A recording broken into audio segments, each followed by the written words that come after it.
മറ്റൊരു കാശ്മീരാകുമോ? ലോകം തീവ്രവാദത്തിന്റെ വിവിധ മുഖങ്ങൾ ദർശിച്ചിട്ടുണ്ട്. അവിടെ നഷ്ടങ്ങളുടെ കണക്ക് പുസ്തകം ചികയുമ്പോൾ സാധാരണക്കാരൻ അനുഭവിച്ച അല്ലെങ്കിൽ ഇന്നും അനുഭവിച്ചുകൊണ്ടിരിക്കുന്ന വേദനകൾക്ക് അറുതിയില്ല. അതിന് ലോകത്തിന് മുന്നിൽ ജീവിക്കുന്ന രക്തസാക്ഷികളാണ് അഫ്ഗാനും സിറിയയുമെല്ലാം.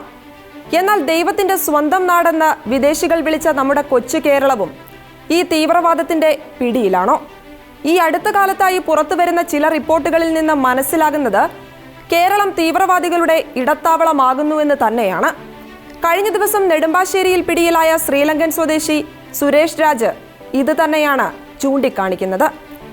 NIA ഇദ്ദേഹത്തെ ചോദ്യം ചെയ്തപ്പോൾ കേരളത്തിൽ ഇപ്പോൾ LTTE സ്ലീപ്പിംഗ് സെല്ലുകൾ സജീവമാണെന്ന ഞെട്ടിപ്പിക്കുന്ന വിവരങ്ങളാണ് പുറത്തു വന്നത്. ഇതെല്ലാം വിരൽ ചൂണ്ടുന്നത് കേരളത്തിൽ ശക്തമായിക്കൊണ്ടിരിക്കുന്ന തീവ്രവാദ ഗ്രൂപ്പുകളിലേക്കാണ്. പാകിസ്ഥാനിലേക്ക് കടക്കുന്നതിനായി കേരളത്തിൽ കഴിഞ്ഞ മാർച്ചിലെത്തിയ LTTE സംഘത്തെ മയക്കുമരുന്നുകളോടും ആയുധങ്ങളോടും കൂടി NIA കസ്റ്റഡിയിൽ എടുക്കുകയുണ്ടായി. പാകിസ്ഥാൻ തീവ്രവാദ സംഘടനകൾക്കുള്ള പങ്ക് ഇതിൽ നിന്നും വ്യക്തമാണ്. ഇങ്ങനെ പോയാൽ നമ്മുടെ നാട് മറ്റൊരു അഫ്ഗാനാകുമെന്നതിൽ സംശയമില്ല. കേരളത്തിൽ നല്ല വിദ്യാഭ്യാസവും തൊഴിൽ യോഗ്യതയുമുള്ള യുവാക്കൾക്കിടയിൽ ഉയർന്നുവരുന്ന മതമൗലികവാദത്തെക്കുറിച്ച് മുൻ പോലീസ് മേധാവി ലോക്നാഥ് ബെഹ്റ ഒരിക്കൽ ആശങ്ക പ്രകടിപ്പിക്കുകയുണ്ടായി.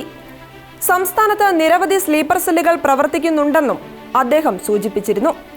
ഇതെല്ലാം സത്യമാണെന്ന് തന്നെയാണ് ഇപ്പോൾ കാണുന്ന അനിഷ്ട സംഭവങ്ങൾ നൽകുന്ന സൂചന. വിദേശ ഫണ്ട് ലോക്കൽ ഓപ്പറേറ്റഡ് തീവ്രവാദ പ്രവർത്തനങ്ങൾക്കുള്ള മറ്റൊരു പറുദീസയായി കേരളം അതിവേഗം മാറിക്കൊണ്ടിരിക്കുന്നുവെന്നത് ദൈവത്തിന്റെ സ്വന്തം രാജ്യത്തെ ഏറ്റവും തുറന്ന രഹസ്യമാണ്. കാശ്മീരിന്റെ വിമോചനത്തിനു വേണ്ടി താലിബാനെ ക്ഷണിച്ച അൽ-ഖ്വയ്ദ നൽകുന്ന സന്ദേശം എന്താണ്? മതമൗലികവാദികളുടെ വിളനിലമാകാൻ ഈ നാടിന് ഇനി അധിക സമയം വേണ്ടിവരില്ല എന്ന പേടിപ്പിക്കുന്ന യാഥാർത്ഥ്യമാണ് കാശ്മീരിന്റെ വിമോചനത്തിനായി മുറവിളി കൂട്ടുന്ന അൽ-ഖ്വയ്ദ പറഞ്ഞു വെക്കുന്നത്. ഇവർ താലിബാൻ അയച്ച സന്ദേശം ഇപ്രകാരമാണ്: ഓ അള്ളാ, ഇസ്ലാമിന്റെ ശത്രുക്കളിൽ നിന്ന് കശ്മീരിനെ മോചിപ്പിക്കണമേ.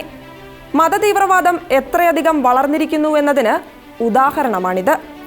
ഒരു രാജ്യത്തെ ജനതയെ മുഴുവൻ പലായനം ചെയ്യിച്ച മുസ്ലിം തീവ്രവാദ സംഘടനയായ താലിബാനെ പ്രശംസിക്കുന്ന അൽ-ഖ്വയ്ദയുടെ നിഗൂഢ ലക്ഷ്യങ്ങൾ ഒരു ജനാധിപത്യ രാജ്യത്തിന് വെല്ലുവിളി തന്നെയാണ്.